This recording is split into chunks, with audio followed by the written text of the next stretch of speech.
अब तक तो आपको यह खुशखबरी तो मिल ही गई होगी कि पहलगांव में हुई निर्दयी घटना का बदला भारत ने भाई पूरी 15 दिन बाद लिया है।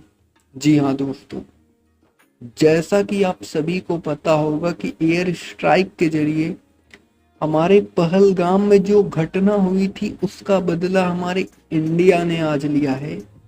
और सबसे पहले पोस्ट आपको खेसारी लाल यादव ने भाई फेसबुक और ट्विटर पर आप देख सकते हैं, इस तरीके से खेसारी लाल ने किया।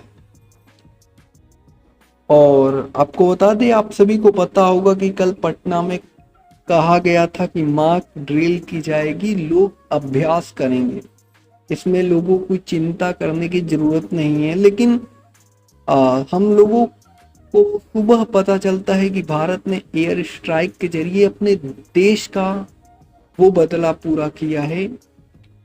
फिलहाल दोस्तों, आप सभी ने देखा होगा बहुत सारा न्यूज़, आपने हर जगह अभी के टाइम पर न्यूज़ बन ही रहा है सोशल मीडिया पर बहुत तेजी के साथ। बहुत सारी जानकारी मैं देता रहूंगा आप सभी को आगे भी, तो चैनल के साथ जुड़ जाइएगा, चैनल को सब्सक्राइब।